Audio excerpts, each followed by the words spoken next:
Hello, everyone, and welcome. We're so happy that you're joining us this evening.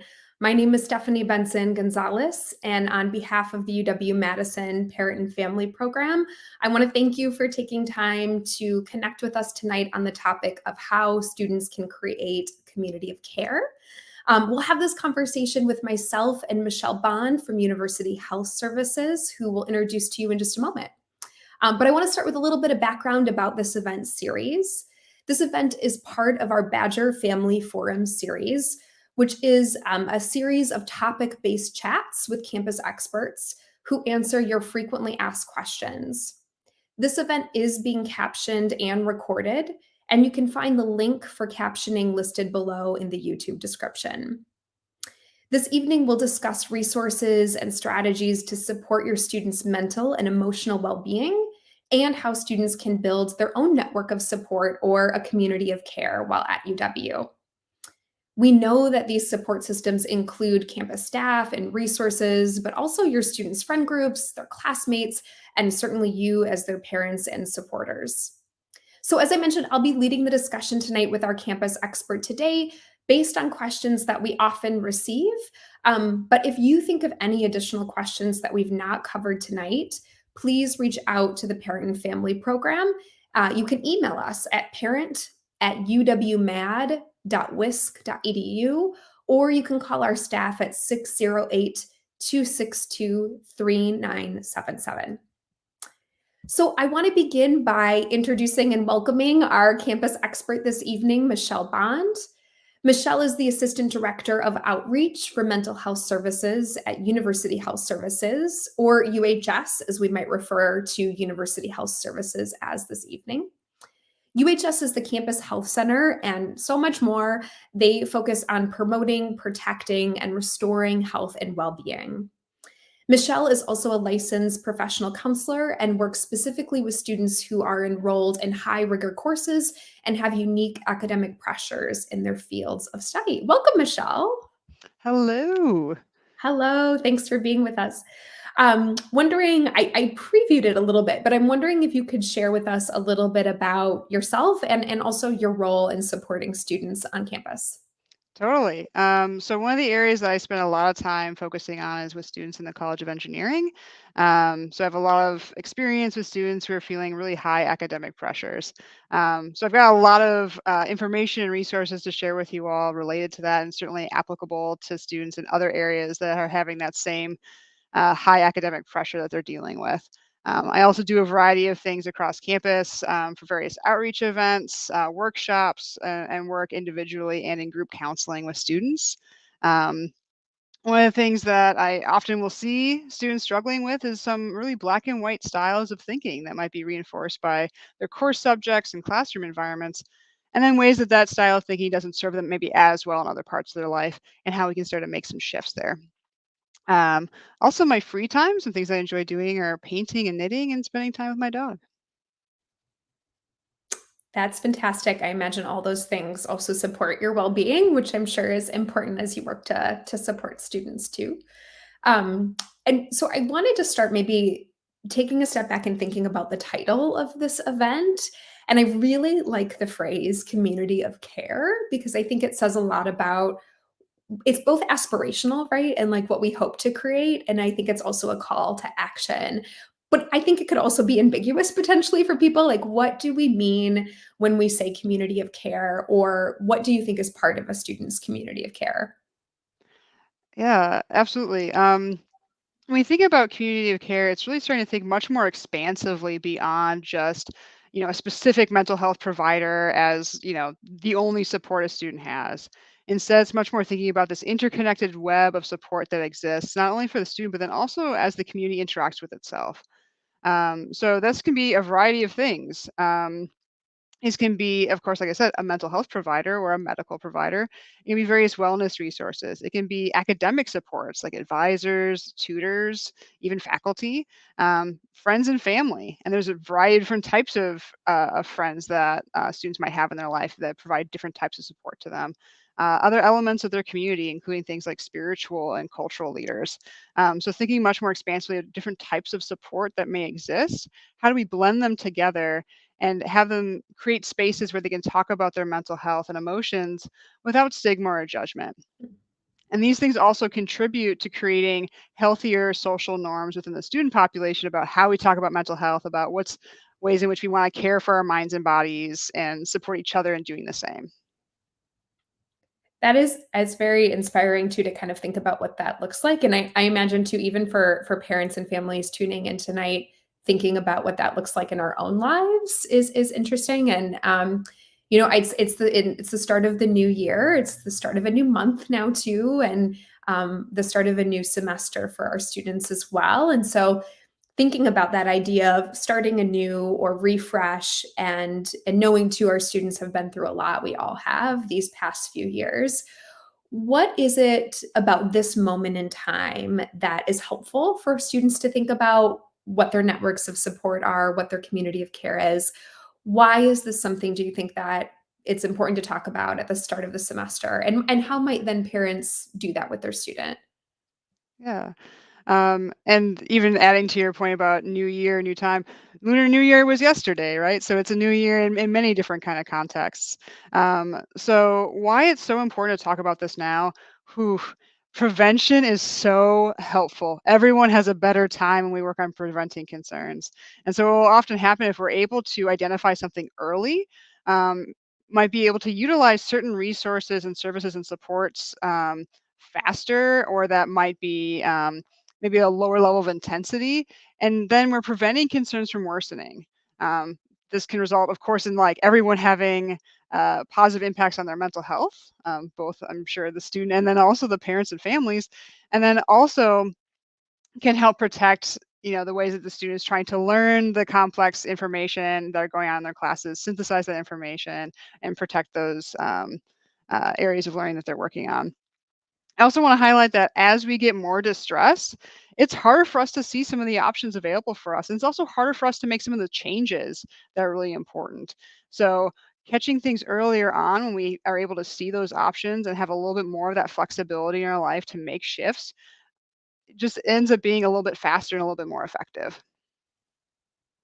I think that's such a good point. And I think about too, I mean, I know we're thinking about this right now for this conversation in the context primarily of mental health and well-being. And I feel like that is so true for so many aspects of a student's experience in the college experience, is thinking about prevention, about early action, about being able to take steps when we're not at a point of distress. And so um, and that I think reminds me too of what I was hoping we would hit on as a first topic related to academics.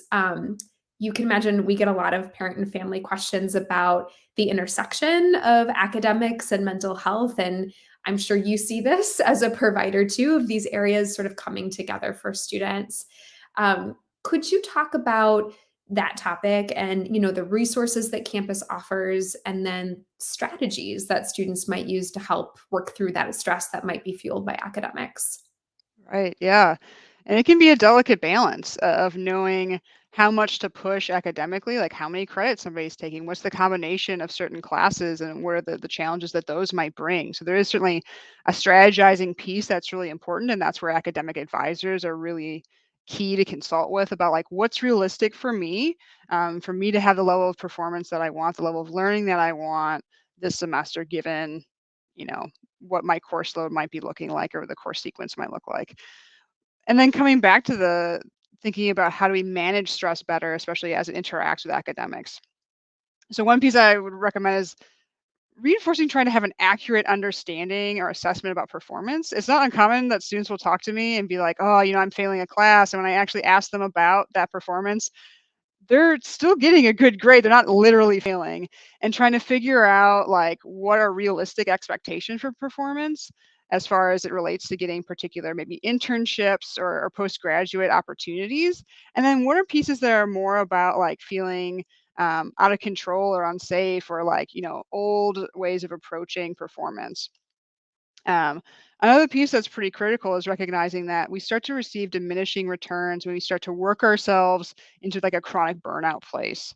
That you can put in the same amount of effort in that place and actually get less improvement in your performance and in your memory. And so being able to hone in on how do I know I'm starting to get into burnout? How do I know that my performance is starting to suffer? And then how do I strategically have those moments to step back, prioritize the type of self-care that's actually restorative to me so that when I come back and re-engage with my work, I'm actually able to be more present and more effective. And part of that will have to mean determining certain types of boundaries. So even thinking about like, are there minimum amounts of sleep I need to have that even if I still have this homework is not completely done, that I need to have this minimum amount for me in order to function well tomorrow to take care of myself. Or are there certain times in the week in which I need to protect as just like me time or time with friends and making sure that work doesn't just absorb every nook and cranny that they might have in their schedule. So those are some ideas specifically for students to kind of think about or for parents to like maybe even explore with their students. And then some other pieces to consider as you're managing that interaction between academic pieces and stress. We got a lot of options here at UHS that can support that as well. We have some really, really cool workshops. Um, and teach a variety of skills. So things like coping with anxiety and depression, test anxiety, because I know that's a big place that stress will show up for students. Focusing attention. We've heard so much these past couple of years during COVID where people are struggling to maintain attention as they would like to, and that workshops teach some specific skills for that. And then we also have some helpful pieces through our Let's Talk program and our Silver Cloud programs as well, which we might have some more space later to talk in detail. So those are some ideas and examples. Those are great, and I feel like the areas too that you talked about, particularly for the workshops, those are such key areas that we hear from parents and families. Attention too, that's one that I feel like we've heard about more in the last year or so. And so am I right in saying, Michelle, folks can go to the UHS website, uhs.wis.edu, and they can read more about these workshops and talk or read more about some of the resources you mentioned too, like Let's Talk and Silver Cloud. Is that right? Yep, absolutely. And a lot of those workshops are going to be on our groups page.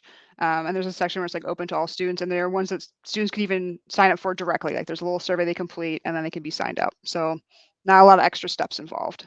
Nice. Well, we know, I feel like one of the benefits of working with parents and families is they can be very good like nudgers. And so, in empowering parents with information, I feel like they can remind their student about helpful resources and workshops that are available to them, right? Like, this is just something that's available to them as a student. And so, I think that relates to the prevention piece that you were talking about earlier in the conversation. You don't have to wait till you're at a point of burnout or distress to access these things.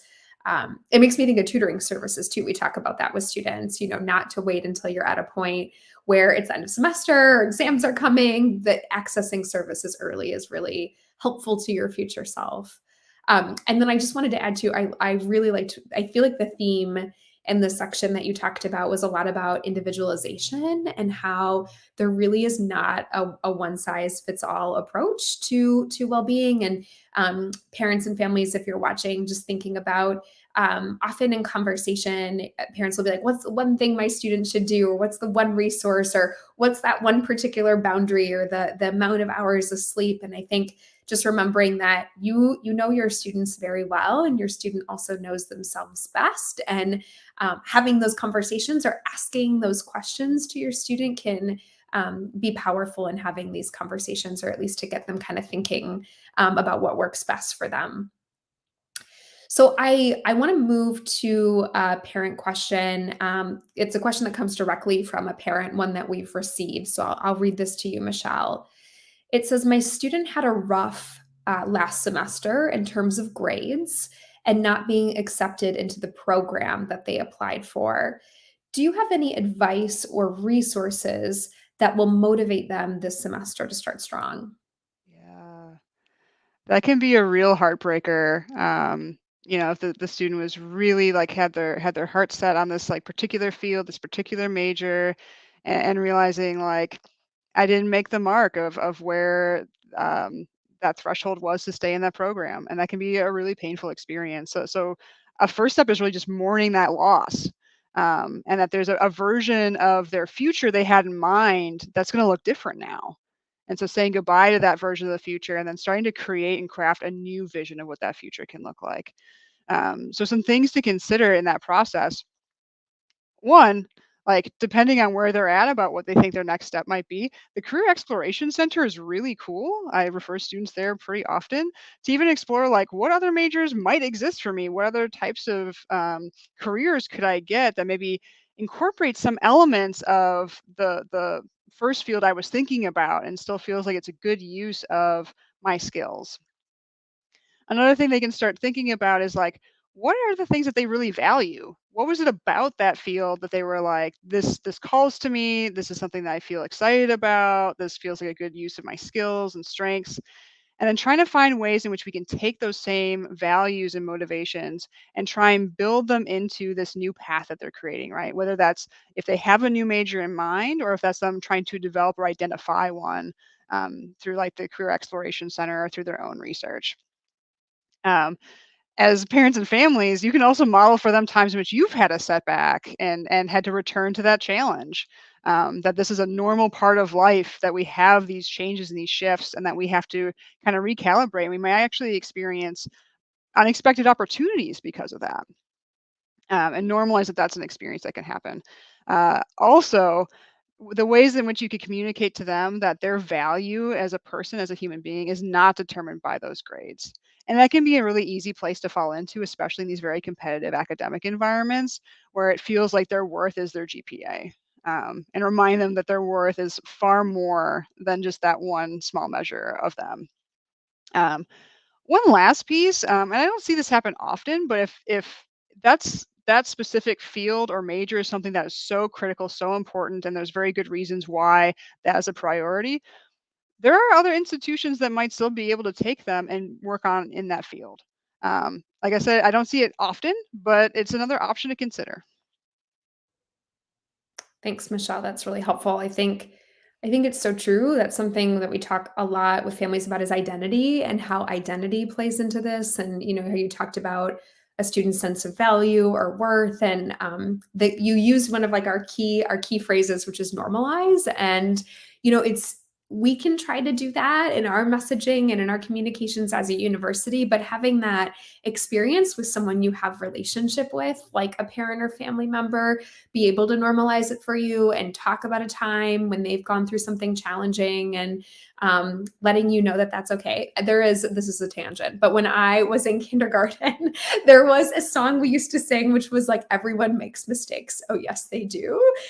Your sister and your mother and your father, and too. And it kind of went on. So, Mrs. Beard, if you're listening, thank you for that song in kindergarten. But I just had an aha moment, even at that young age, to be like, oh, if I make a mistake, my parents have too, and so I'm okay. I'm still okay if I make a mistake. And so families coming to us wondering how they can support their student. I think normalizing and sharing and being able to talk about mistakes or failures or setbacks is actually a normal part of a human experience, and not something that needs to be associated with shame or fear, but that we're really partners and working together to move through that.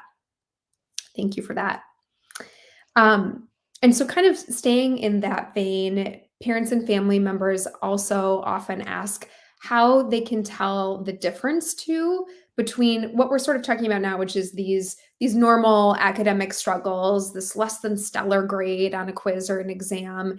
how they can tell the difference between those issues where a student can probably work with an advisor on their own. They can go to the Career Exploration Center, they can have a heart to heart with people they trust. And then, versus when it's a problem that is a little bit more serious, where it is really affecting their mental health or well-being, or where they might need to talk to someone at University Health Services. How do parents and families help decipher between if this is an advisor resource or if this is a referral to someone at University Health Services? That's a good point, and it can be kind of complex, especially for parents and families that maybe are far away from Madison, who maybe you don't see your student as often, or just how often you might be able to connect with your students. That what you're able to observe might be more in bits and pieces, whereas other people might be able to see their student more often and then have more rich kind of data to work from.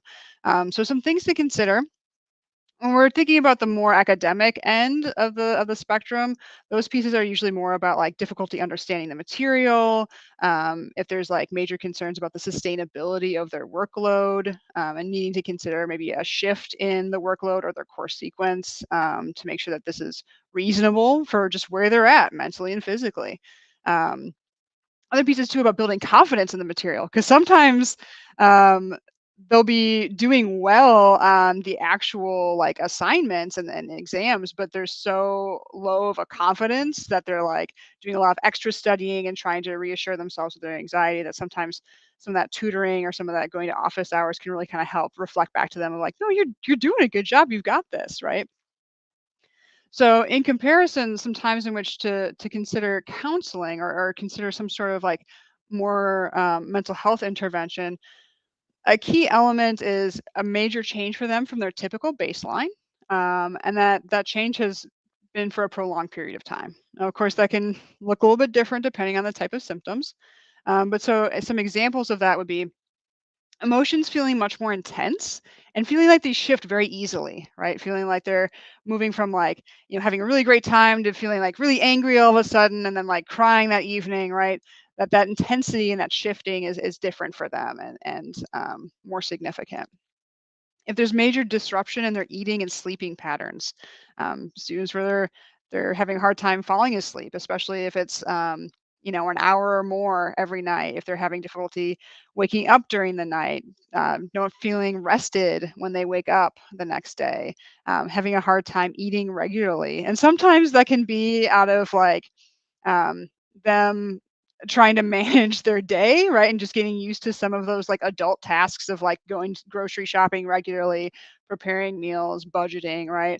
And then some of that just sort of like not getting those hunger cues, or not having the desire to eat, or eating in ways that's like larger than they anticipate and they feel uncomfortable about. Other thoughts to consider would be like if they're needing to use a substance to relax or to fall asleep, and that's become something that's been really kind of crystallized for them on a regular basis. If they're experiencing thoughts about harming themselves or others, or if they start to hear or see things that others do not. Those are all some like really clear signs. And I recognize too that there's probably a lot of shades of gray in here, that families have to kind of work through with their students about like, oh, is this kind of enough? Is that too far? And that can be a challenge. And it's probably notable as well that our crisis line is a great place to consult if you're like having some significant concerns, but you're not quite sure how much to push. Thanks for mentioning the crisis line, Michelle. I think that's helpful to know, and folks can find that number on the University Health Services webpage. And actually, too, it looks like we've got a slide to share that with you, both the UHS website and the phone number option 9 for the 24-hour mental health crisis line. You'll always be able to talk with someone, and this is not just something that a person in distress can utilize. This is for anyone who might be worried about a student too, and they'll be able to receive support. And so I liked that distinct how you distinguish that between sort of some of the situational issues a student might experience, and then also then thinking about if a family member notices behavioral changes and being able to kind of assess that. And I know you mentioned it earlier, and I'm wondering if this is before we move on to our next topic, if this might be a place. How does the service Let's Talk fit into that, or what is Let's Talk? Yeah. Oh, Let's Talk is an amazing service. It's probably one of my favorites. I'm a Let's Talk provider. So Let's Talk is a drop-in consultation space. They're usually about 20 minutes long. We're running virtually all of our sections virtual through March, hoping to have some in-person sections soon. And in that space, they can talk about literally anything. That can be about challenges they're having with a roommate, stress from school, even just being like, I don't know what it's like to talk to a therapist. I don't know if I'd like it. I don't know if I'd feel comfortable. Can I see what it feels like? Um, even like what things might be going on at UHS that would be a good option for me. So students can come. There's a really brief survey they can fill out to like request a spot for Let's Talk, and we've got sections Monday through Friday, general sections every day of the week, and then we have focused sections that might be particular to certain populations and identities. And then in Let's Talk, they can talk about those pieces. It is notable that Let's Talk is not counseling, it's a consultation. It's not an ongoing like therapy support option, but it is a great way to like try something out. Or if there's like a concern they want to talk about, but they're like, "Oh, I don't know if I want to like, make an appointment and have it be this whole big deal." That's a great way to get started and just feel it out. It's also pretty common when I work with students at Let's Talk that like they leave with specific skills and action steps. And you'd be surprised how much can like shift and how much can be learned in even just 20 minutes. It's great. To give families some examples too, we've had folks call us and say, "Hey, my student doesn't need ongoing therapy or counseling, but they just got this grade and they're just like struggling. They just need to process with someone." Or I've had other family members call us and say, "My student just went through a hard breakup and they don't need kind of continued therapy, but it'd be nice to talk to someone in the next day or two so and be able to just have a support system." So those are ways that we've referred families to Let's Talk. And I also think it's one of my favorite services too. And I think what's really nice about it too is how quickly students can access it. If any of you have utilized therapy, like there's usually an intake appointment, there might be a wait to get into a provider. And so it's nice to have something that students can go to directly. And I also wanted to add another office that we sometimes refer students to in these situations. Maybe they're looking to process something. Maybe they've had a difficult interaction in an academic setting and they want to talk to someone about how they can follow up on that. Also, the Dean of Students office is a good resource too in those situations.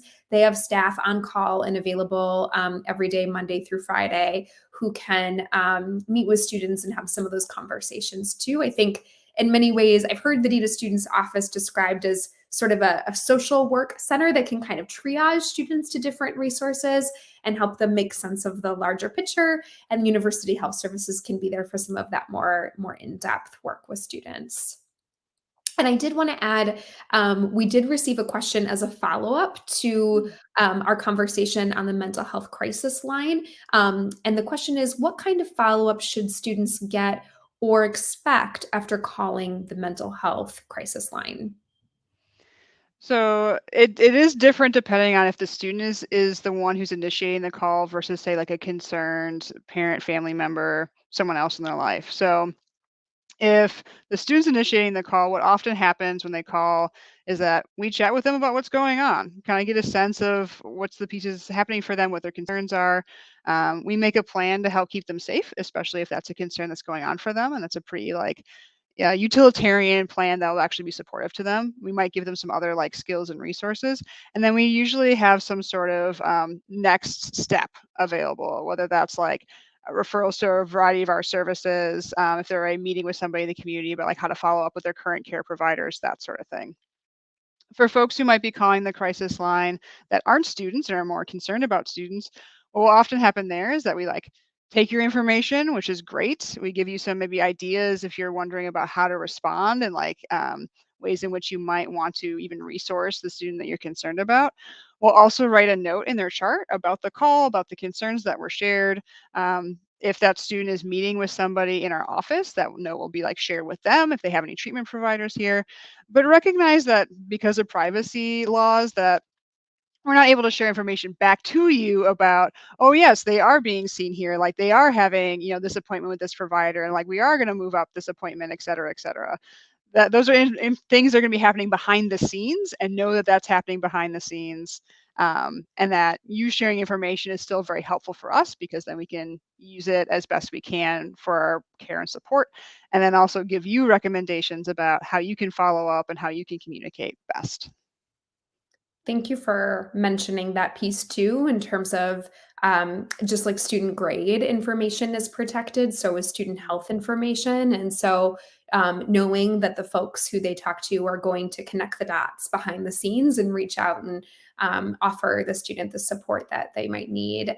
And that's actually a good segue to a question that we have. It's a common question we hear from parents and families is if they can communicate with the student's therapist at UHS, or maybe they just have some general questions. And is there anyone they can talk to at UHS? And I think sometimes because student health information is protected and because we can't give specifics, parents think that they can't reach out at all or ask any questions at all. And so I'm wondering if you could talk about that a little bit or share what you might recommend to parents who want to be supportive and informed. Yeah, totally. So, um, please come and ask us some questions. Like, especially if, you know, you're hearing things from your student that you're like, "Oh, I don't know if that makes sense," or if like, wanting to make sure that you're informed about what options they have so you can support them in accessing those, let us know. And you can call our main line, and then what we'll do if you call our main line is sometimes our front desk might have an immediate answer for you, or we'll usually call you back within the same day with one of our providers who's available. So you can even be kind of triaged in that way if you don't feel comfortable calling the crisis line, because it's more of like a question than necessarily like an urgent situation. Um, Things that are also important to note when it comes to like having information about a student's care is that there are times in which that might be really helpful and warranted. So make sure that you check in with your student about like how would you feel about possibly signing a form so that like I can help communicate and like manage things for you, and like have some insight about that. And usually we need a couple pieces. One, that the student's on board because they are the ones who can make the choices about their own health care and would have to sign that, to be legally okay. And then two, also that there would be a therapeutic benefit. Um, Odds are if the student's on board, um, there probably is going to be some kind of therapeutic benefit in general. So there is a release of information form that can be signed. And there's also some nuances there too, that students can elect that certain information be shared with certain people and that other information not be shared. So there's even some ways in which you might be like, oh, hey, like, would you be comfortable signing this? So I could get, we could talk about certain pieces or certain updates, but it's not like everything I share with my therapist now is going to be shared with my parents or my family member. So there are ways in which that can be much more nuanced and targeted. Um, at the same time, like vast majority of our students are 18 years and older, and as legal adults have that right and responsibility to manage their own health care, which includes making some decisions about their care, initiating care, and then also like signing those types of forms about who they would feel comfortable having information disclosed to them. Thanks, Michelle. That sort of overall context is helpful, and I think says it's more than just this is one way or one thing, but it looks like there's some option and even some agency that the student has in that process too. So I know we've talked about largely academics, and I want to shift us a little bit in thinking about the idea of belonging. And gosh, we've gotten a lot of questions from families about this topic. We always do, I think, especially when students are new to the university or when they're going through transition. But I think we especially have in these past few years with students having a more unique, not typical educational or classroom experience. So want to think about the belonging part of community of care. And so here is another parent question that I think a lot of families can relate to, especially some of our first and second year students. The question is our student is a new transfer student this semester, and they keep calling to say that they're homesick, lonely, and that everyone has already made friends. Do you have any advice for encouraging them to keep trying to make friends? Yeah. I even want to pop this out that this is so common now, and it was common even before COVID.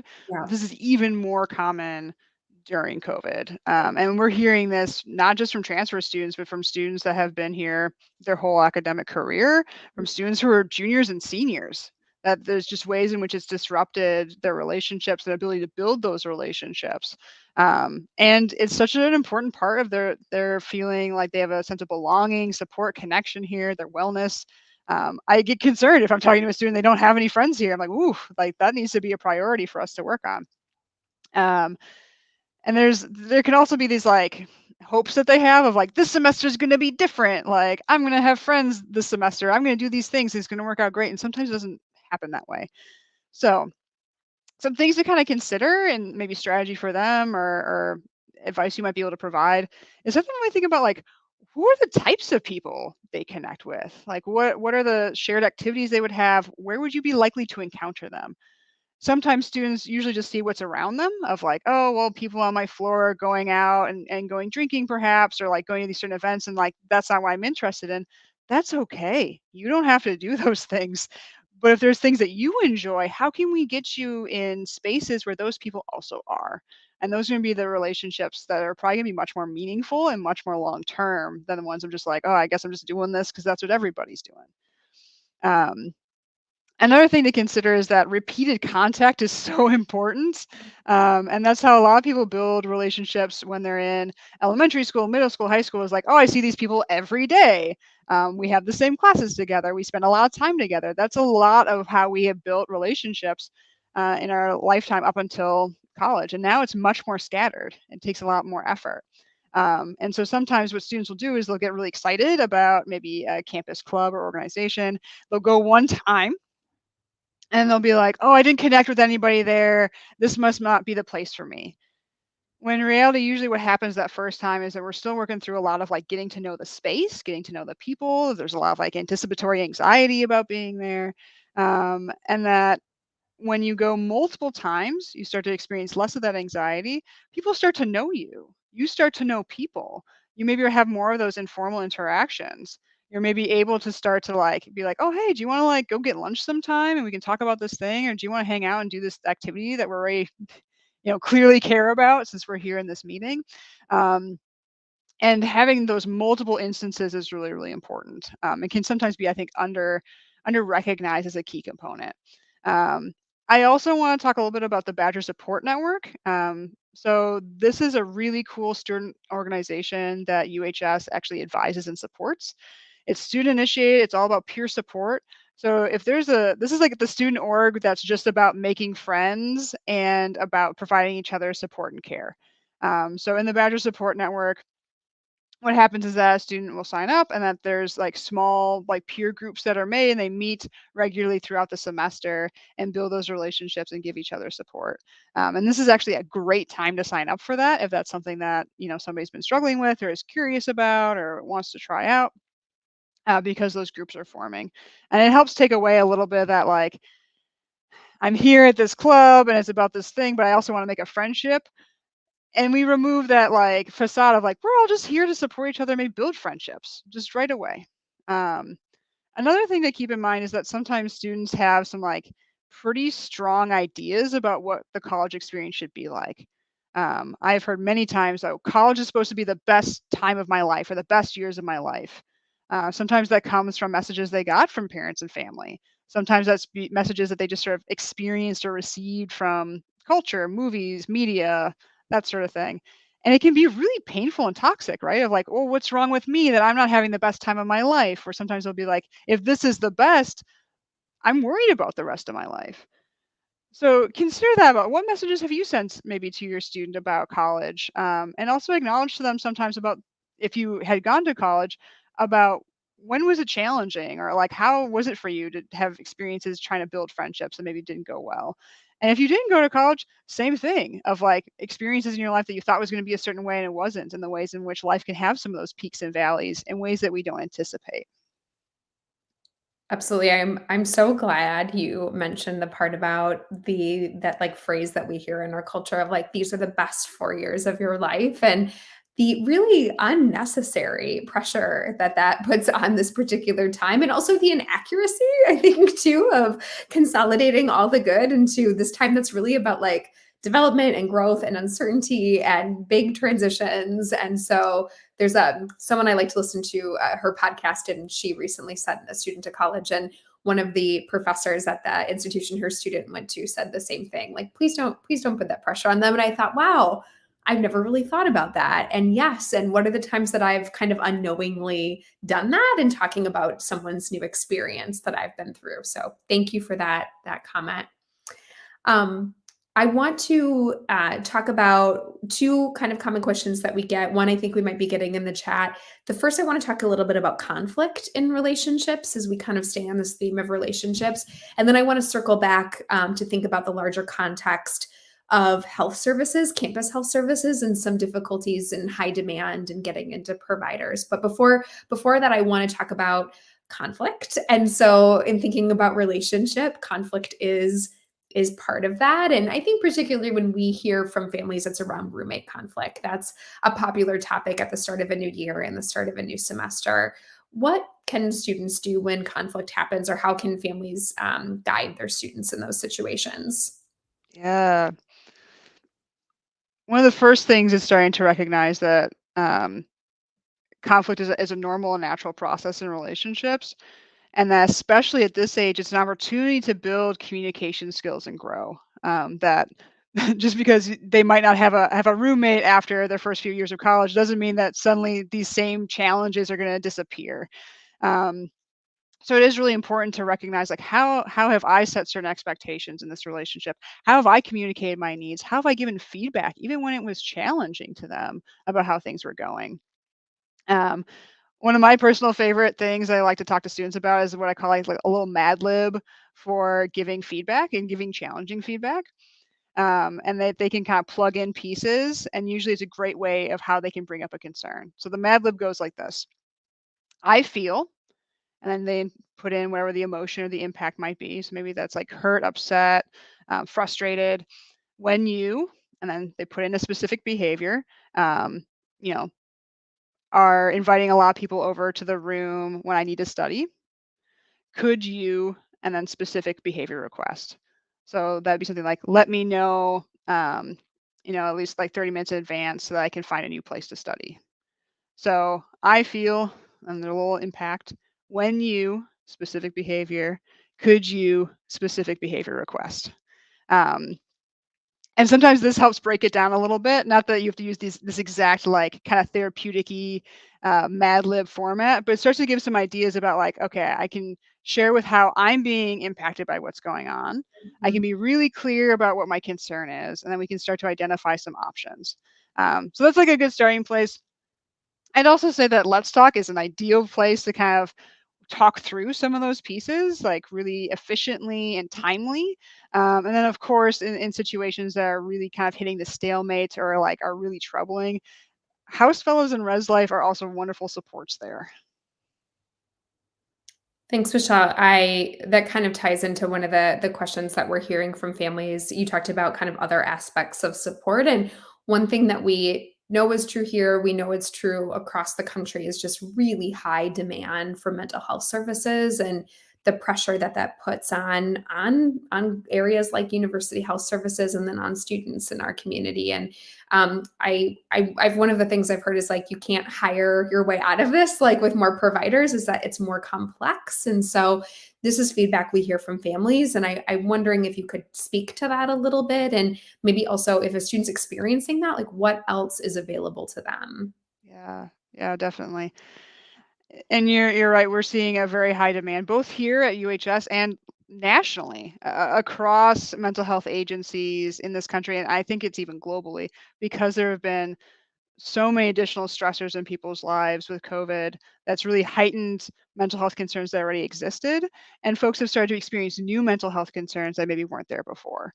And so that is a challenge for the profession to figure out how we can best meet those needs given where we're at. So that's something we are always talking about here at UHS, is like how can we better utilize our resources and our services to meet student needs. So a few things to keep in mind. We do a variety of stuff here at UHS.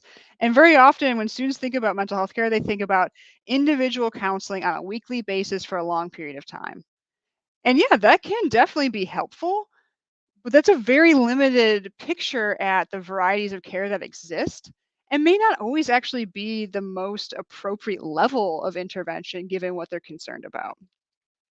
So one is trying to open up the conceptualization beyond like this needs to be this intense weekly therapy versus like how can I build some skills over here? How can I get more connection over here? How can I utilize maybe Let's Talk or Thrive workshops or the Badger Support Network? I also want to highlight that we're frequently working with students who know they need a specific type of care or maybe a longer length of care than we can provide at UHS through our care management program. So students are able to meet with their care managers, talk about their insurance, identify who's in network, look at their options, and help them reach out and make those connections to a provider in our community. And our care managers are really, really knowledgeable about like what are general wait times looking like in the Madison area, how we can kind of like piece some things together about like, okay, we can help support you at UHS through a variety of these types of services as you get connected over here and then with that wait time and what that looks like. So one critical part, as I mentioned before, is that expanding the view of what care and support can look like beyond this very narrow range about individual counseling. I also want to give a big shout out to our groups program. We have some really cool groups. And very often when students hear group counseling, it's this interpretation of like, oh, that's somehow lesser than individual counseling. Not true. There's actually a variety of concerns that happen, particularly in this young adult age, where group counseling is actually a better intervention, especially when we're talking about difficulty connecting with peers, building friendships, anxiety about being in social spaces. Some of those things are best actually addressed within group counseling. Um, Also, group counseling is not just like what people will often see in popular media, right? Those are usually focused on like substance use support groups where it's like, hi, I'm Bob and I'm an alcoholic. Those certainly exist and have their place, but group counseling is far more diverse than that. And it's much more about either like building skills, building relationships, and supporting each other.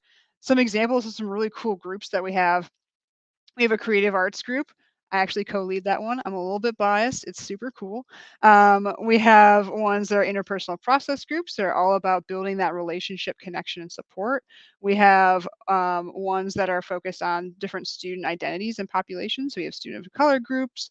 We have graduate student support groups. And I'm literally just like giving you like the 5 of many, many, many groups that we offer. So check out that page.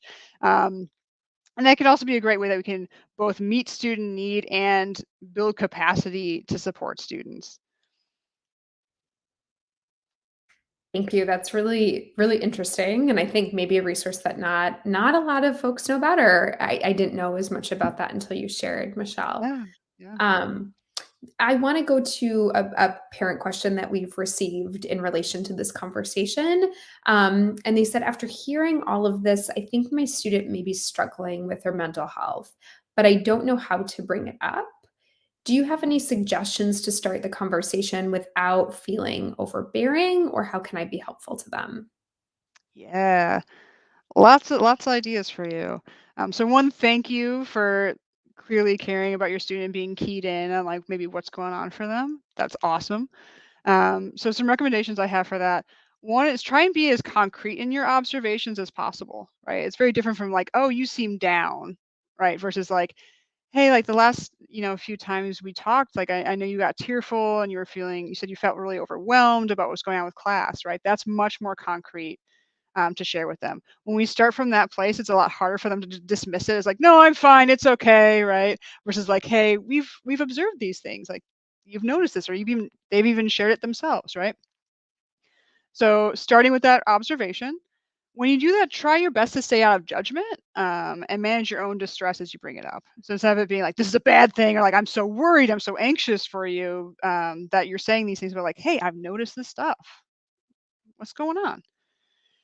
And depending on where you're at with your own mental health, like it's important to kind of like help manage that. Use your support systems, use your community of care to kind of talk that through and manage your distress as you approach it with your student. Um, you can also normalize without dismissing. It can sometimes be a little bit of a nuance that's important to consider. So about like, yeah, it's okay to feel overwhelmed about this. Like, this is a hard school. Like, that's a common concern students have. Versus saying like everybody feels that way, right? That's more of the dismissing. Model for them that's okay to get help. Not necessarily saying like they have to get help or they must get help or you're going to require that they get help, but like, get out some support is it's okay. It's normal. Like there's been times where I've had to do that, and it's really helpful to me. And then ask them what kind of support would they like from you. Sometimes I think we forget about that, and especially maybe as your relationship with your student changes, because you are also in your own developmental process, right?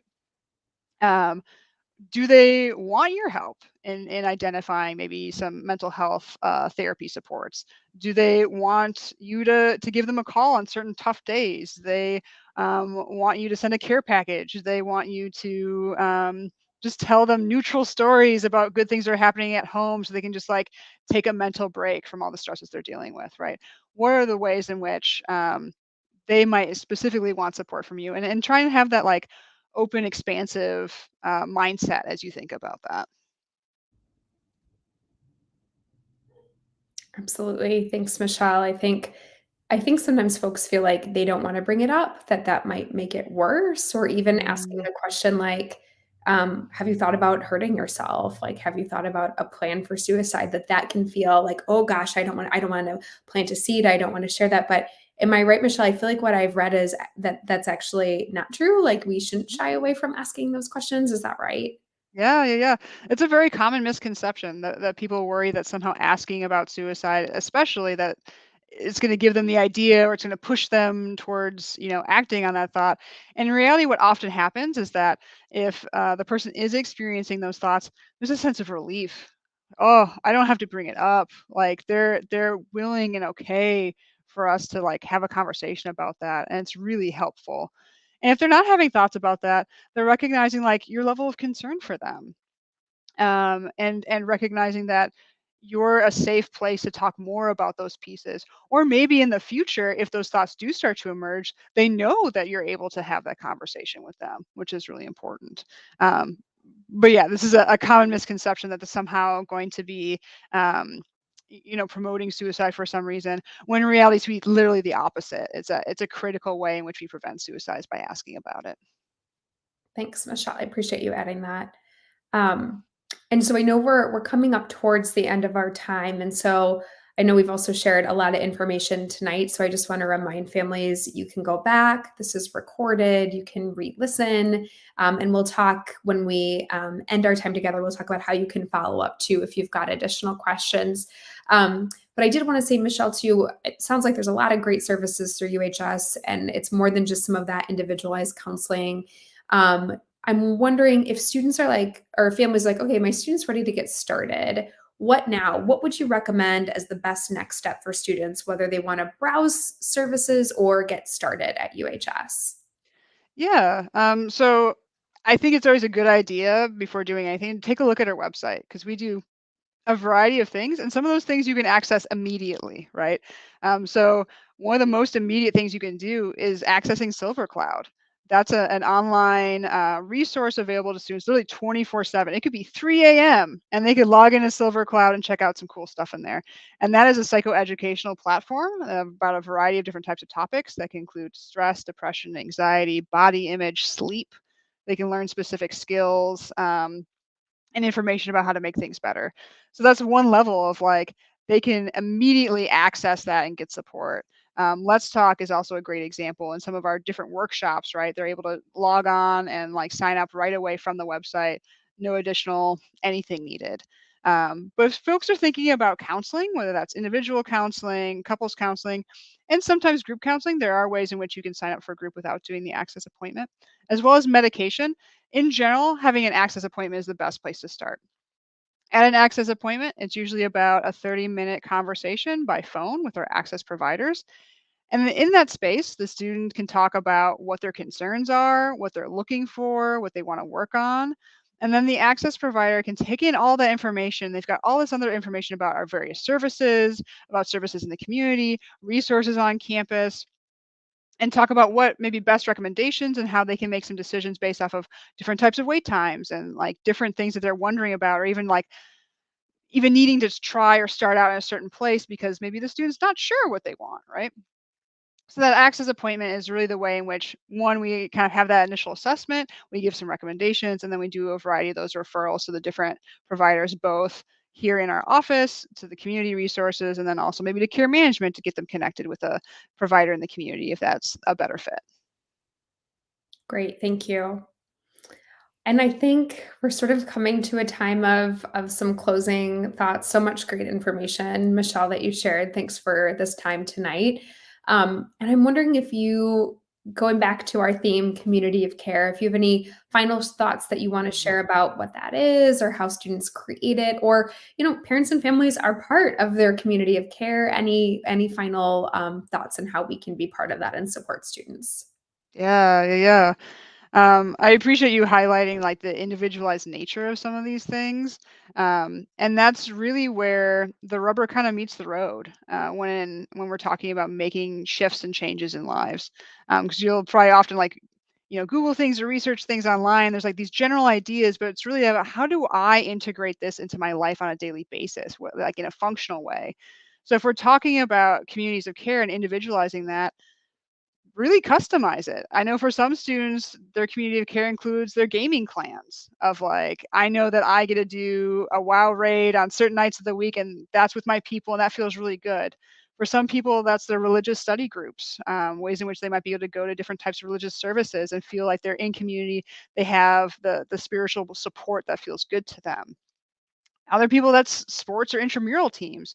Being able to move their body in a way that feels good for them in community with other people, and maybe that gives them that social connection before, during, and after is also lovely. So really starting to get specific about like what makes the most sense for me and the things that I find to be restorative.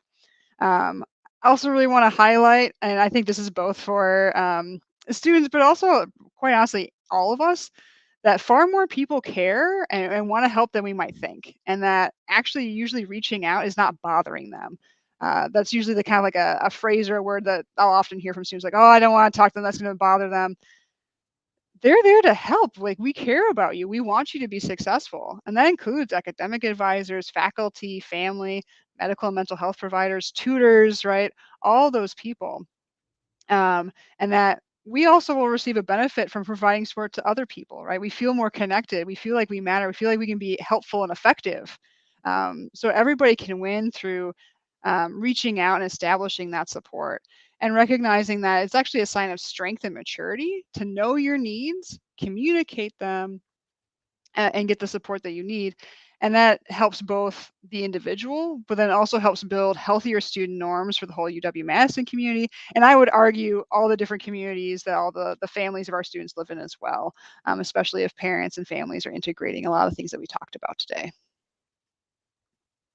Absolutely. I love that part, Michelle, too, about how being able to show up for others also lets us show up for ourselves more, right? Too, and be able Mhm. to go to others for that support and how that's really mutually beneficial. So thanks for that. I think that's a really powerful note. And families, thank you for joining us tonight. I think in the same way that we want your students to know that we're here to support them, we want you to know that we're here to support you too. And so if this session has brought up any additional questions, if you're looking to talk to a staff member in our office, I want to let you know that that's why we're here. Also, it's for you. We want you to know that there is a central resource at UW-Madison that you can go to and get your questions answered and have a conversation and seek advice. That's our office, the UW Parent and Family Program. You can email us at parent@uwmad.wisc.edu. You can call us at 608-262-3977, and you can find more information, including our contact information, on our website, parent.wisc.edu. As a reminder, this session was recorded. Come back to it anytime at the same YouTube link. A link for captioning is provided in the YouTube description. And, we're in this together. We've got a shared goal of student success. We've got a shared goal of taking care of each other. And it's what we want to do. It's who we want to be as part of this Badger community. So thank you, Michelle, for your insight and expertise. Thank you, families, for being part of a community of care. We couldn't do this without you. We hope you have a wonderful night, and stay tuned for our newsletter coming up in a few weeks, our February e-newsletter. We'll also have a link to this discussion and a quick highlight overview, an article that has some tips from Michelle that you can use with your students too. So thanks, everyone. Have a great night.